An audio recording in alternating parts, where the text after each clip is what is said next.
खबर उपभोक्ता की, खबर आपकी। उपभोक्ता संबंधी ताजा खबरें हर शाम। अक्सर क्रीम के विज्ञापनों में यह दावा किया जाता है कि इसे लगाने से त्वचा गोरी हो जाएगी और महिलाएं ही नहीं पुरुष भी इस भ्रामक दावे में आ जाते हैं और क्रीम खरीद लेते हैं। लेकिन जब त्वचा में किसी तरह का बदलाव नहीं देखते तो निराश हो जाते हैं। एक ऐसा ही मामला दिल्ली में सामने आया है, लेकिन यहाँ उपभोक्ता ने चुप रहने की बजाय मामला उपभोक्ता आयोग में पहुंचाया है। जिला उपभोक्ता विवाद निवारण आयोग दिल्ली ने फेयर एंड हैंडसम क्रीम के निर्माता इमामी लिमिटेड को भ्रामक विज्ञापन बंद करने और अनुचित व्यापार प्रथाओं के लिए दंडात्मक हर्जाना और लागत के रूप में 15.6 लाख का भुगतान करने का निर्देश दिया है। उपभोक्ता आयोग ने कंपनी को भ्रामक विज्ञापन प्रथाओं में शामिल होने का दोषी पाया है। बुखार होने पर आपने भी इलेक्ट्रिकल थर्मामीटर का उपयोग किया होगा, लेकिन कई बार इन थर्मामीटर की सटीकता पर प्रश्न चिन्ह लग जाता है। इसी मामले में भारत सरकार ने सख्त कदम उठाए हैं। भारत सरकार के उपभोक्ता मामले विभाग के तहत विधिक माप विज्ञान विभाग तौल और माप उपकरणों में सटीकता और विश्वसनीयता सुनिश्चित करता है, जिससे उपभोक्ता के हितों की रक्षा होती है।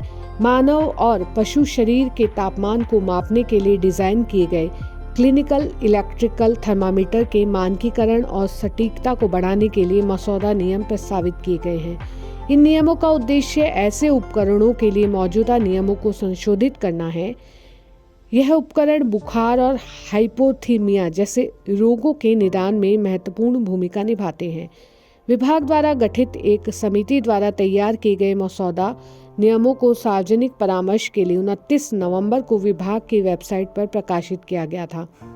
हितधारकों और जनता को 30 दिसंबर तक अपनी टिप्पणियां या सुझाव प्रस्तुत करने के लिए आमंत्रित किया गया है। मसौदा नियमों को निम्नलिखित लिंक पर ऑनलाइन देखा जा सकता है। गूगल मैप्स को लेकर गूगल बड़ी तैयारी कर रहा है। गूगल ने भारतीय डेवलपर्स को अपने मैप्स प्लेटफॉर्म से अधिक सुविधाएं प्रदान करने की घोषणा की है। अब भारतीय डेवलपर्स रूट्स, फ्लैट और एनवायरनमेंट एप्लीकेशन प्रोग्रामिंग इंटरफेस और सॉफ्टवेयर डेवलपमेंट किट वगैरह आदि का इस्तेमाल फ्री में कर पाएंगे। ये सर्विस 1 मार्च 2025 से मिलेगी। 1 मार्च से डेवलपर्स को मासिक सीमा तक मैप्स, रूट्स, स्थान और एनवायरनमेंट प्रोडक्ट्स की सेवाएं मुफ्त में मिलेंगी। इससे वो बिना किसी अग्रिम लागत के पास के स्थान और डायनेमिक स्ट्रीट व्यू जैसे तमाम प्रोडक्ट्स को आसानी से इकट्ठा कर पाएंगे।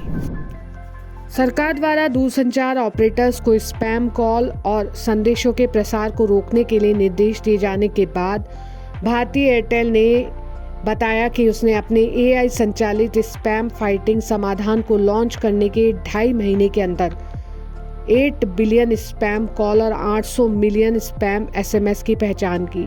कंपनी ने एक बयान में कहा कि AI संचालित नेटवर्क ने हर दिन करीब 1 मिलियन स्पैमर्स की सफलतापूर्वक पहचान की है। भारतीय दूरसंचार नियामक प्राधिकरण ने दूरसंचार ऑपरेटर्स से स्पैम कॉल और संदेशों को रोकने और URL, APK और OTT लिंक की वाइट लिस्टिंग के संबंध में अपने निर्देश का पालन करने को कहा था। इस संबंध में एयरटेल ने सितंबर में एक AI संचालित स्पैम डिटेक्शन समाधान लॉन्च किया, जो ग्राहकों को संदिग्ध स्पैम कॉल और SMS के बारे में रियल टाइम में जानकारी देता है।